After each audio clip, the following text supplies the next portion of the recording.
Hello and welcome to the Golden Wheel Tavern. It's so good to see you all again today. We're back, we're here, we're in the Golden Wheel Tavern. It's a wonderful time. And who's we? Well, it's me, the Tavern Keep, and my lovely co-host, the bartender. I'm under a blanket right now.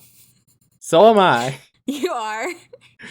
Yeah, brought that blanket up to kind of hang it and use it as sort of a sound backboard. Then I saw what you did. I was like, oh, that might actually be really good sound isolation. So the reason why I even thought about this is because back towards the beginning of college, I did a little bit of voice acting for one of my coworkers at the fast food restaurant I worked at was an animator and he needed some voice actors. And so I was like, sure, yeah, that sounds like fun. The recording studio he had was, okay, you're gonna sit here, here's the mic, I'm throwing this blanket over you. Yeah, because then the blanket both, because it's loose, really prevents echo, and then any outside noise has a hard time getting in because it's loose fabric, so... Yeah. Either this will sound great or it'll sound awful and I'll work with it. So, with the fact that we are both in our own Liamon's tiny huts out of the way... Yes. Other than that, how you doing, bartender? I'm doing pretty good. I've been working on a campaign. A campaign that you already know all about. Not all about, you know. I do. You know that you're in it. I know more than the average person. Yeah, because you were there when I created some of the lore before I knew this would be a campaign. Yeah. And some of our listeners know about it because I have trapped them in a room where I go and yell at them about it. Not in the tavern, surprisingly. No, I have not trapped them in the tavern. I have a secret basement somewhere where I have my captive audience locked away, and I tell them about this. You also have your evil council of evil advisors. Yeah, but they're not locked somewhere. They're just an evil council. Yeah, they're just an evil council. Yeah. I'm doing quite well. It's been a while since we've played the campaign that I'm DMing, and it makes me sad. But there's an upcoming campaign that I'm a player, so... Yeah, I get to play a character in an upcoming campaign. Started working on the player information guide for that, so be on the lookout, I suppose.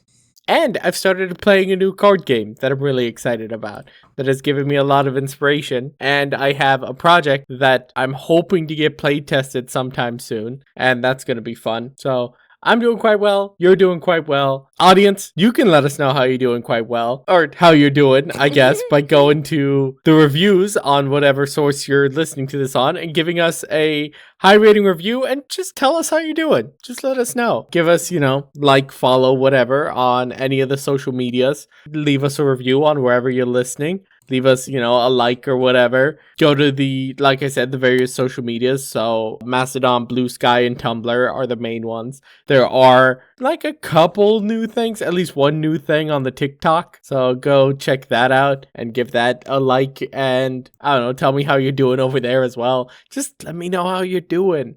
Just let them know. Really, just let me know. And then telling other people about it through social media is a great way to help us grow.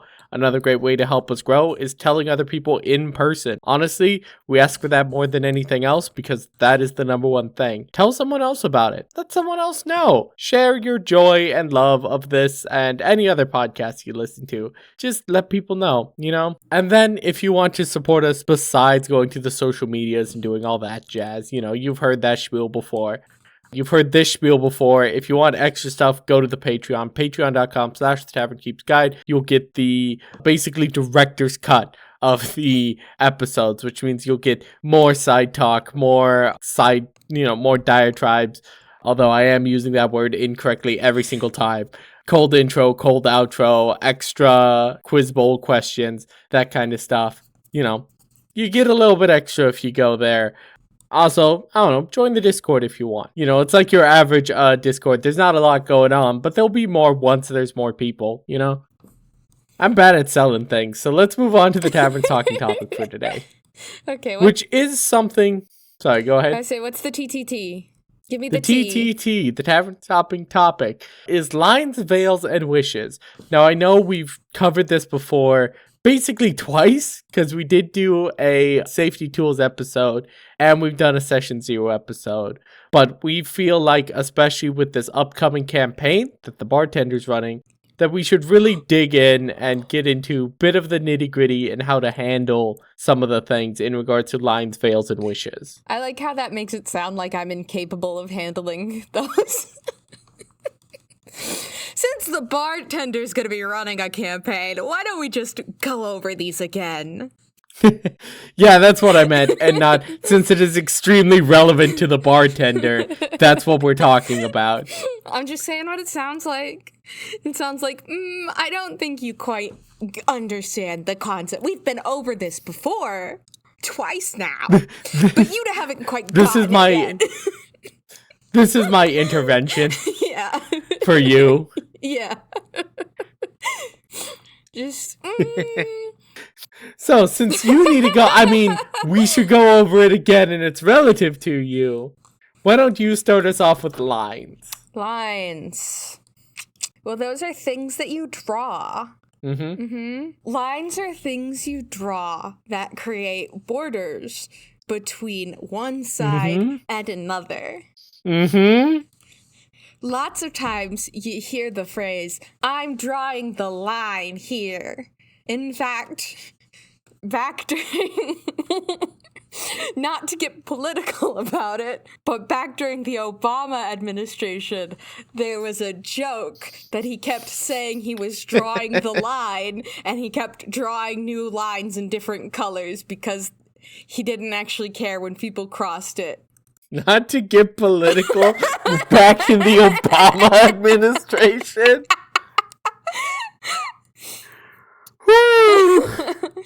To draw the line means to create a stopping point of some kind. Webster Dictionary defines drawing the line. And funnily enough, that phrase probably came about because of the sport of tennis. Did you like look up? Do you have a tab open right now on the history of the phrase drawing the line? You'll never know. You gotta tell me if you're a cop. You gotta let me know. This is entrapment if you don't have a thing open on your second monitor that's just where the phrase drawing the line came from. Now, what does it mean to draw the line? And what does it have to do with tabletop role-playing games? Well, when you draw the line, it just means that there's a boundary you're setting that you don't want crossed. And in tabletop role-playing games, that typically refers to topics that you don't want to talk about.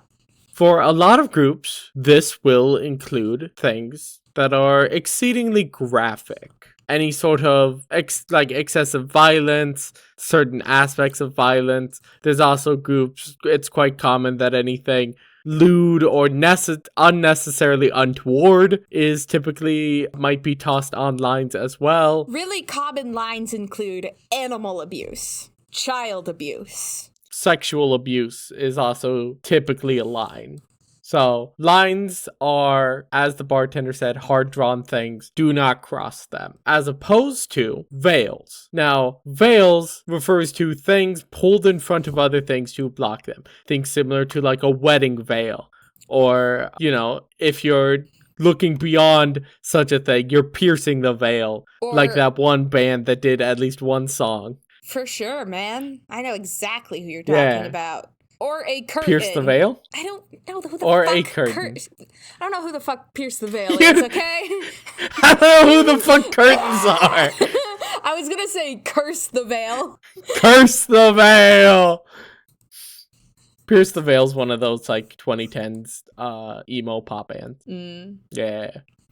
Like Chemical Romance. No. So anyways. That's a different band entirely. Yeah, I said like. Okay, I'm glad you like them. I don't like any of them. Babe, you're gonna alienate a large portion of our audience. No, I don't think I will. I don't, you cut out. I don't think I will. I think you will. I don't think there's enough of our audience for me to alienate a large portion. Well, if our audience is only 4 people, even alienating one person is alienating 25% of our audience, which is a large portion to alienate. Yeah, but I don't think there's enough people in our audience for any of them to be alienated by me saying that. I have some names that come to mind that I think will be alienated by you saying that. Listeners, if you were alienated... Are they listeners? Yes. To my knowledge, they're listeners unless they lie to us. Listeners, get in the comments if you've been alienated by what I said. Listeners, all of you should lie in the comments and prove me right. Listeners, let us know that you felt alienated by putting it in your review and rating us 5 stars. Yeah! Go on social media and post about how we alienated you on this podcast and how other people should listen to it so they can know. It's you. You alienated them. Let them know how I alienated you on this podcast and that they should listen to this podcast so they should know how angry they should be about me alienating them. Anyways, this has been a long side tangent about alienating and veils and whatnot. So, in TTRPG discussion, a veil rather than a line is more of a soft border. The bartender pointed out quite well that it is similar to a curtain. So a veil or curtain or that kind of stuff is pulled in front of something to kind of hide it in some way, but it is still there. Like if you think of like a wedding veil or like a widow's veil, you can still kind of see the shape of the person's face behind it, but the details are lost. And that is the point of the veil. It is, I don't want to zoom in on this thing. I'm fine with it being there, but we will say that happens and move on. Correct. Sorry, I was adjusting my hair. It's really hard to have your hair up in a top bun when you're under a blanket. I think the premier example that you will see most often for veils in TTRPG settings is sex. And torture. I've yet to come across sex and torture. Anyone who's like, nah, I want to play out the torture scene in graphic detail. True, but I feel like torture is more likely to be put as a line than sex is. I have yet in all my time had anyone say, hey, let's have no torture entirely. Anytime torture is brought up, it's always brought up as a veil, in my experience. Okay. Sorry, go ahead. I was going to say, results may vary. Results may vary. I think torture is more likely to put as a line as sex, but those are the main two that it's like, hey, if we're gonna have those, let's say it happens and move on. You know, if an NPC is being tortured for information, have them make like a con save and move on. Other things that might be veils, religious organizations / deeply religious things, since you're playing D&D, you likely have religious trauma. Some people don't want to deal with it, at least directly. Yeah. Trauma is a thing that quite often can be slotted in either. Veils are really useful for those traumas that you know exist, but you don't necessarily want it to be part of the story, but it's definitely something that you're attuned to seeing.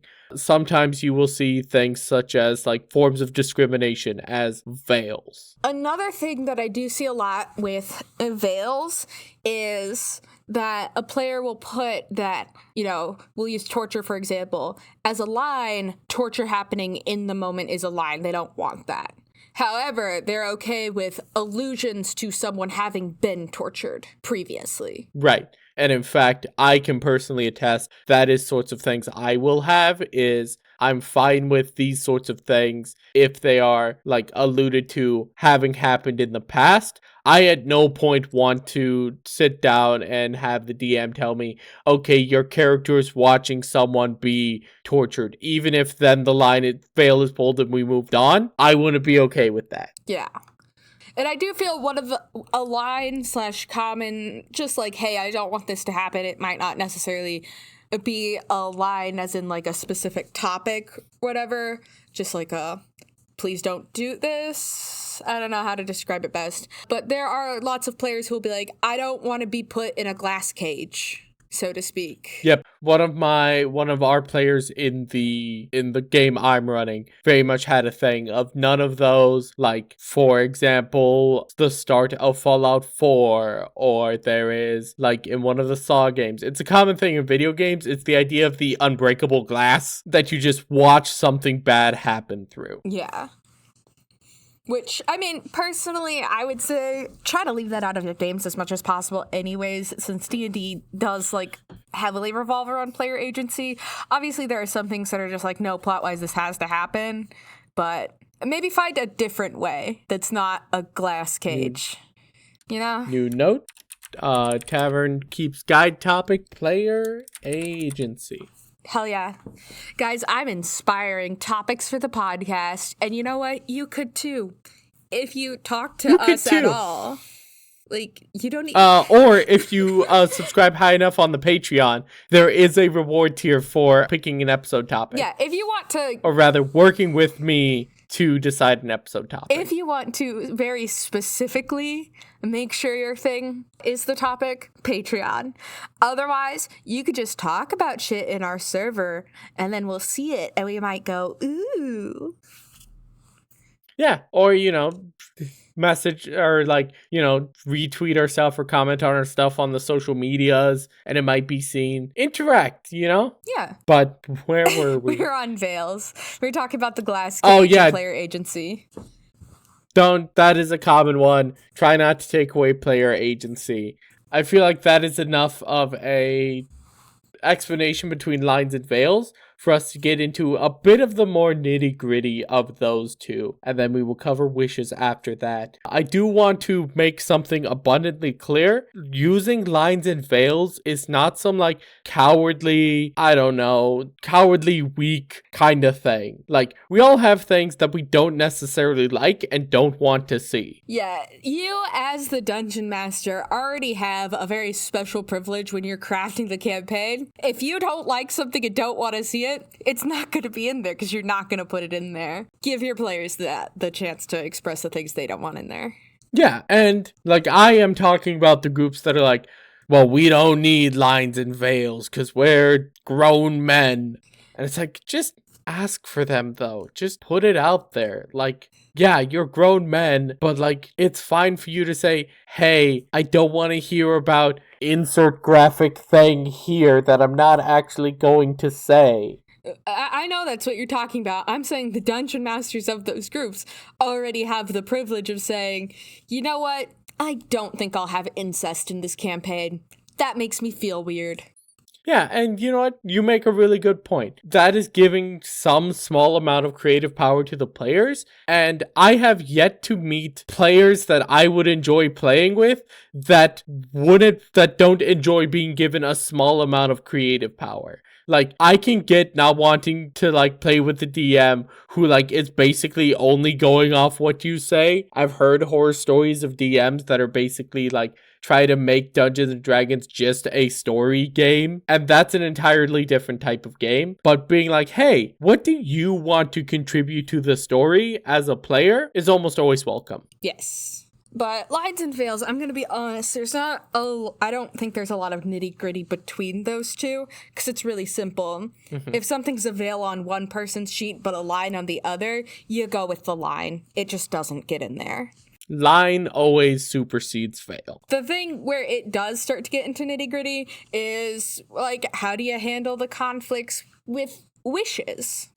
Well, I was going to suggest we talk about what do you do as the DM if someone's line or veil conflicts with what your plans for the campaign was. Ah, gotcha. You need to sit down and have a talk with your player. Number one tool in the DM's tool belt, number one tool in your tool belt for life, honestly, should be communication. Just talk. Talk to the player. Say, hey, these are some things I had planned for the campaign. Now, I know DMs, I have been one. I actually currently am one. I don't know. I have been one and currently am one. Max is about to be one, and I assume has been one. I don't know. I don't think I've DM'd any campaigns you've been in. Ugh. Right. Okay, so we have both DM'd, and I know that you want to keep your little campaign, little secrets.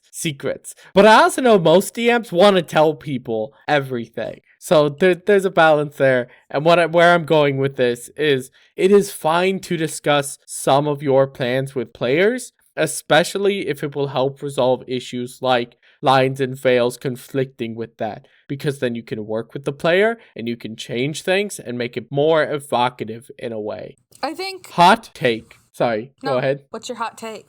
Oh, hot take. It is fine for the DM to discuss campaign plot and plot points and secrets and whatnot with the players if the players are good role players and they are able to play into that surprise and that twist. You don't necessarily need your secrets as a DM to be secrets. Not all your secrets need to be secrets, but it is fun to get a player reaction. Yes. What I will say is if you have your campaign written out, when you approach someone to see if they want to join it, part of that approach should be like, hey, these are common themes that you'll see in this campaign. Especially if you know, like, let's say you want to do a campaign that has a royal plot involving, like, incest, since that was what I mentioned earlier. Mm-hmm. Coming to your player, or not your player yet, your prospective player, and saying, hey, I would love for you to be a part of my campaign, but you should know that these are topics that might be off-putting to some people that are going to be in this campaign. So that right away your player could say, that's kind of a line for me. I don't think this is the campaign for me. Or they could say, well, this is a veil. Maybe we could talk about how it's going to show up and find a way for it to still work. Now, most people have, like, a single play group, and they're not just going and collecting players off the street, which is fine. You don't have to collect players off the street, but it is a great way to get people into the game. I say because I have a habit of collecting people off the street.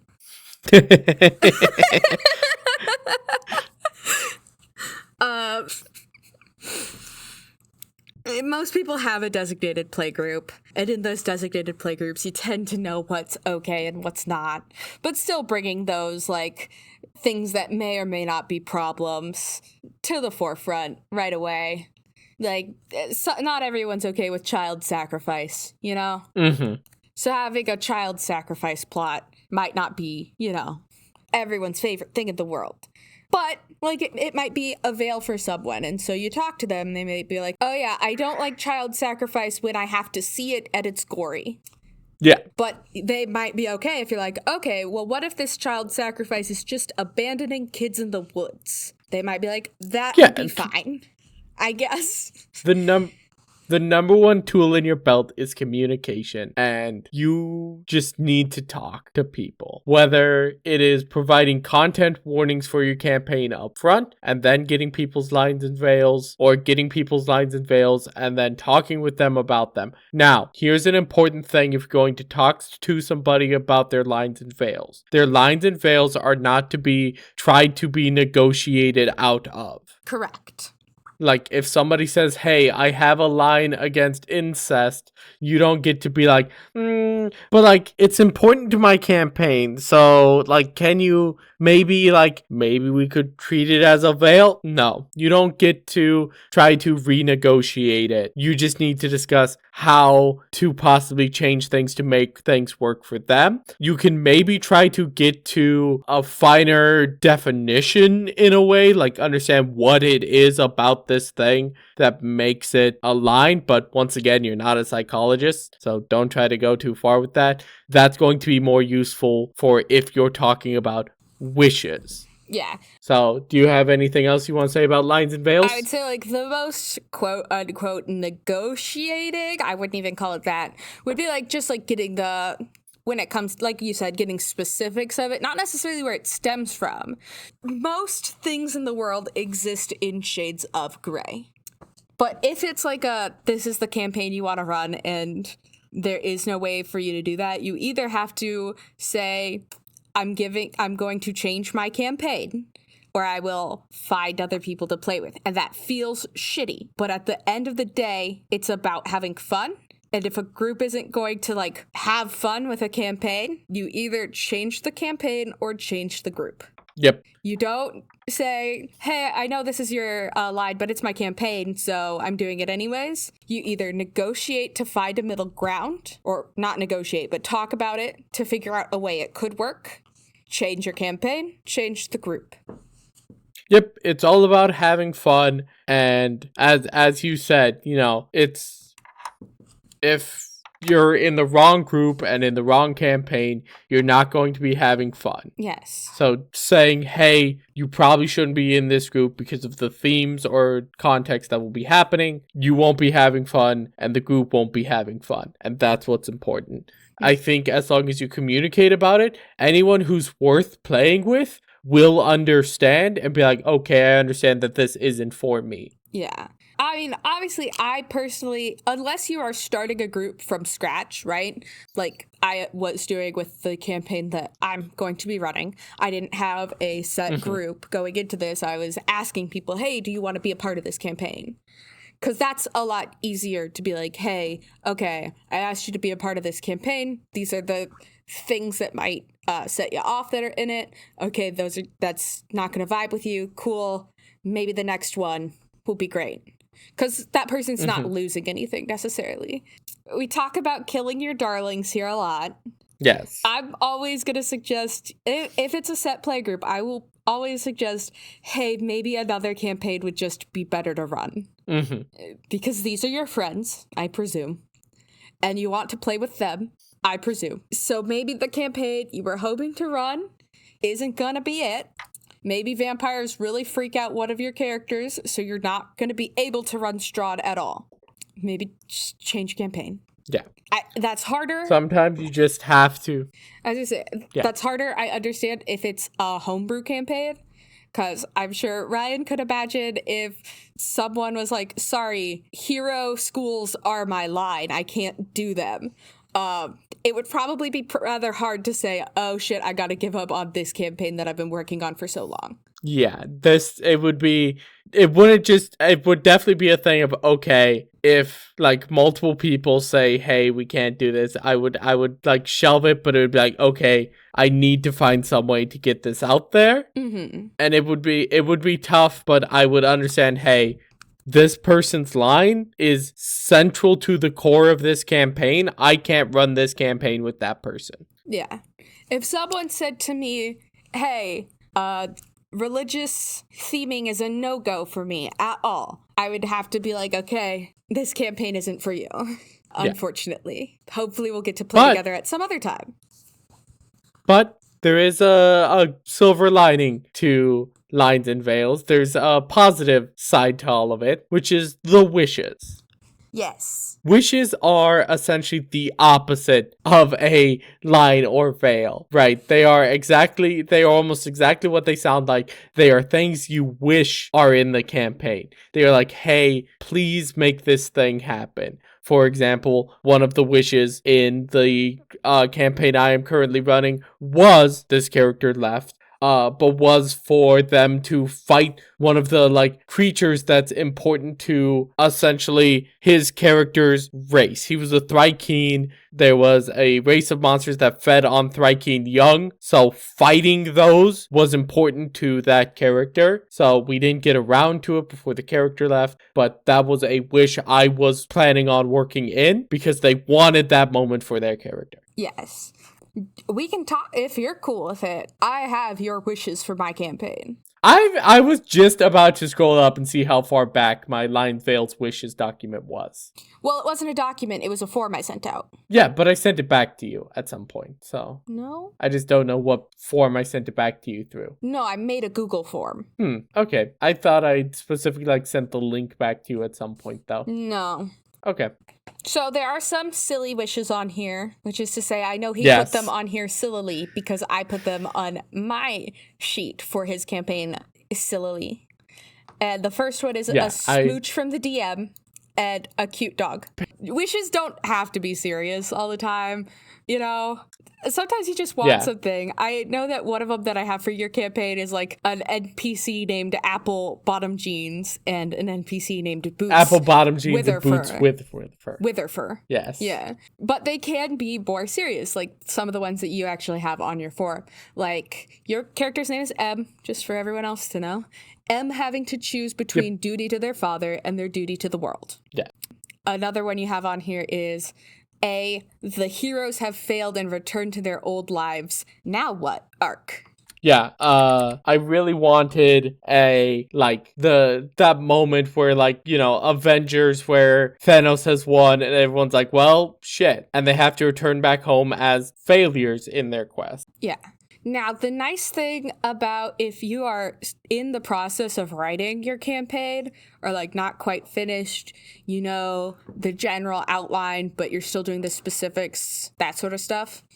And you get your wishes then. When someone says, hey, I'd like this kind of arc, it's really easy to work in. Otherwise, yeah, we've covered. Sorry, go ahead. Otherwise, there's sometimes you're gonna have to say, okay, I can't make that wish come true. I'm a dungeon master, not a miracle worker. There are things that you have to sometimes kind of take an L on a little bit, right? But when it comes to lines, veils, and wishes, or rather wishes specifically, we're specifically talking about wishes. I don't know why I mentioned lines and veils right now. But when it comes to wishes, they are, as we've said, something that the people want. It's not necessarily like lines and veils. If you don't manage to put in, that's fine. Just like try your best. Yeah. If Ryan doesn't happen to get a smooch from the DM during this campaign, it's fine. Yeah. So long as I tried my best to kiss him. I will be pissed about it, but it'll be fine. I'm fine with sharing this information, even though you're like the only person in the campaign who listens to this podcast, because you edit it, so you have to listen to it. Yeah. I don't know. Maybe one of the other players might, but I could not be sure. I don't ask. Maybe. Anyways, you put a wish on here that I was like, fuck. If I want to do that, I have to restructure my campaign. Mm-hmm. And that's the Heroes Have Failed arc. And so, you know, I got that and I was like, okay, let's sit and think what it might look like to entertain that idea. Because sometimes your players have really good ideas. Any DM knows that. Just sit around and listen. Sometimes they have better ideas than you do, and you could change what you were gonna do. And honestly, my love, this is one of those cases. When I sat down and I looked at what I had planned in general and said, okay, well, what would it look like if they failed here? And this happened instead. Does that make for a more satisfying story and one that makes sense more? And the answer was... And you said yes. The answer was yeah. Hell yeah. Hell yeah. I have my like little thing split up into chapters. I like to say, I know most people will be like, okay, isn't that just an arc? Shut up. You know? Shut up. Shut up. It's different. It's chapters.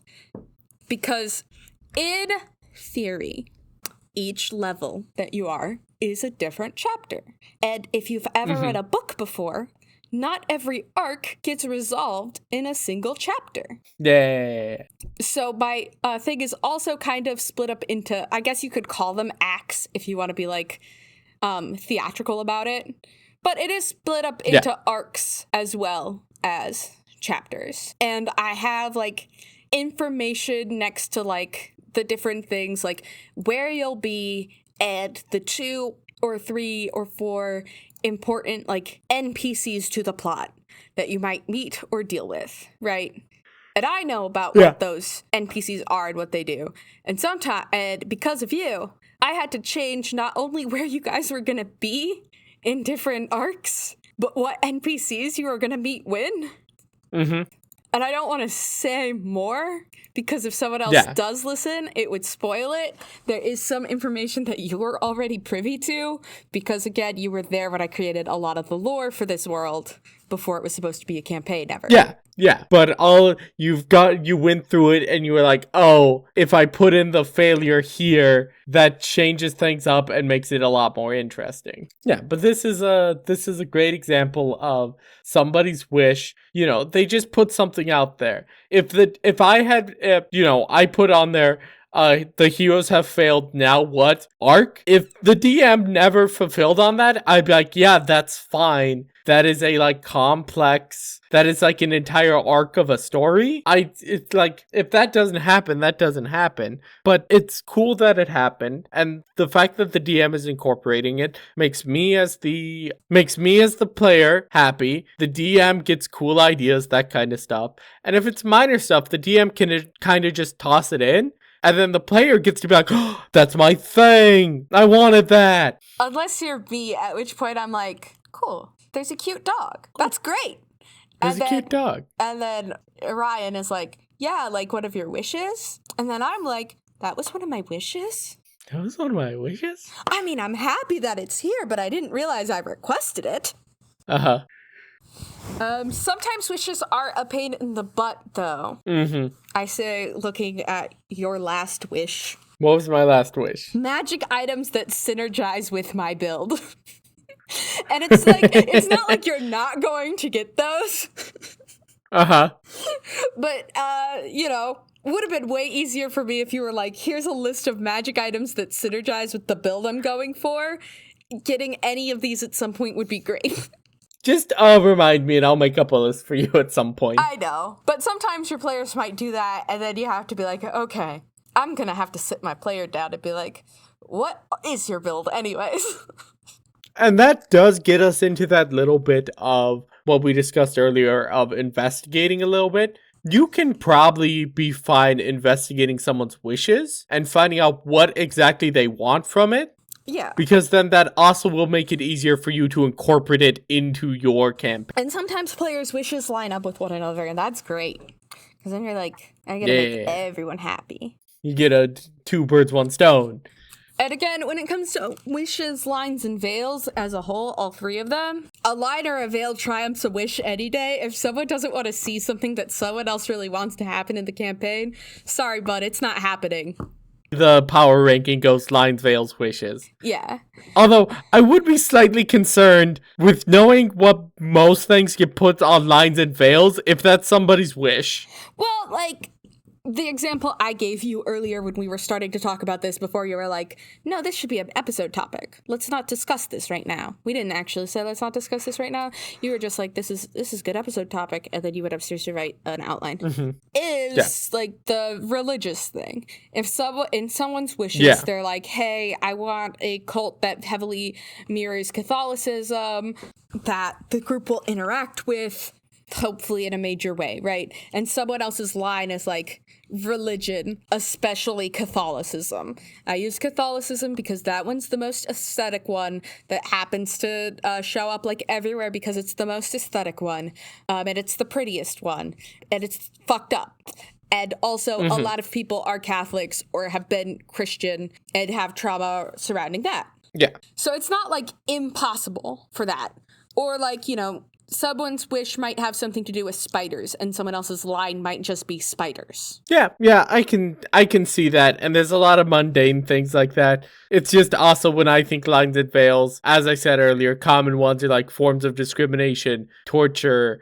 I mean, even with... And lines are typically like... Let's go with forms of discrimination, right? Someone might say, hey, I want to have a trans character, and I do want to explore discrimination in some way in that, because maybe they really want to punch someone for misgendering them, Yeah. Maybe that's like a power fantasy they would love to live out, because, we all have power fantasies that we want to live out.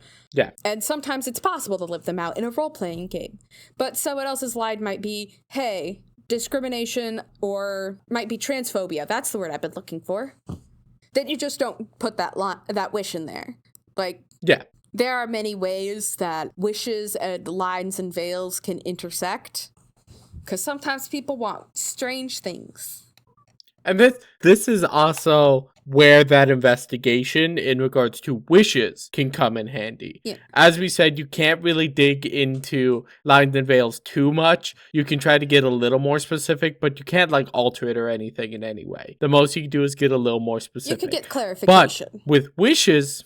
Oh, no. You can get clarification. That's the best way to put it into terms. Thank you. But with wishes, you can discuss with someone and try to get down to what themes or like more ephemeral things they actually want from this. They want power fantasy and righting justice against somebody who was wronged in some way, sort of thing. Yes, you might not be able to get them exactly what they want, but you can get them into a similar theme without necessarily stepping on someone else's lines and veils.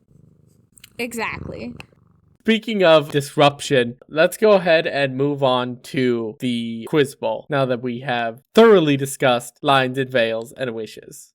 Okay. Unless you've got some conclusions you want to wrap up with. Nah, only conclusion there is lines beats veils beats wishes. Final conclusion from me, communication, communication, communication.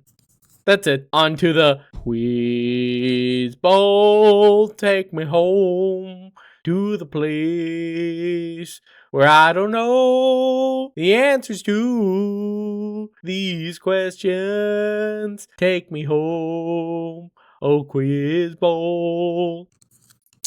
Okay. Quiz bowl time. Quiz bowl time. Bowl time. Bowl time. Bowl time. Bowl time. When I'm about to make some salad, and I'm real excited about it because I get to break out the big container to mix all the stuff in. Okay. Name 2 of the 4 possible effects that can be achieved with the spell Bigsby's Hand. Bigby's hand. Pushing and grasping. I gotta...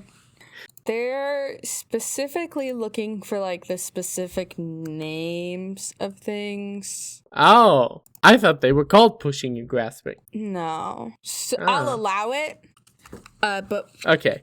it's forceful hand and grasping hand. The other two are clenched fist and interposing hand. Yeah, I knew clenched fist. I didn't know about interposing. I didn't know pushing was called forceful hand. I didn't know they were all blank hand. Because I knew it was basically punch something, push something, grab something. And I didn't know there was just a nuh-uh hand. Yeah, there's nuh-uh hand. Okay. There's talk to the hand. What was the first D&D collectible card game released in 1994, shortly after Magic the Gathering? Dungeons & Dragons collectible card game? Yeah, first Dungeons & Dragons collectible card game. It was called Dungeon. No. With an exclamation point. Spellfire. No, that was the board game. Spellfire. Now I gotta look up Spellfire. The gaze of an Umber Hulk has what effect on creatures that fail in their saving throw? Well, when the gays see the Umber Hulks, they just get real confused about it. Point taken away for homophobia. From the Umber Hulks for confusing the gays? From you. Oh. It's confusion, though. Yes, it is confusion. Yeah. Which 1989 sequel to the Pool of Radiance computer game was published jointly with a module of the same title? Baldur's Gate. No. Damn. Curse of the Azure Bonds. Like bonds? Like stocks and bonds? Yeah. Okay. Never heard of it. Me neither. Anyways, that's all you get for free. Oh, apparently, more than 12 expansions were released for Spellfire, and it was basically produced from April 1994 to October 1997. Skills for the game include card playing, arithmetic, and basic reading ability. Card game that relies on your ability to do card tricks. The players win by getting 6 realm cards into play and are able to play one each turn. Players can play one holdings card onto each realm to add special qualities that help defend it from attack. Players use cards for heroes, wizards, clerics, monsters, spells, magic, items, artifacts, allies, and events to defend realms, and also to attack the realms of other players. After a successful attack on a realm, it is considered raised, and the realm card is turned face down and can only be restored through the use of other cards. Reception. Rating 2 out of 10. Overall TCR is flopped with this one. Spellfire is a game that's good for 30 minutes to an hour. Longer if played by followers of D&D. After that, the game loses its appeal. Another guy said it was quite good. Apparently, Spellfire card backs weren't identical between editions. Ugh. I don't know, I'd have to read more about this. I will have to look into that. Anyways, thank you so much for listening, every one of you. We really appreciate it. Wait, the score was, what was that, 2 out of 10? Sorry, 10. 2 out of 4? Yeah.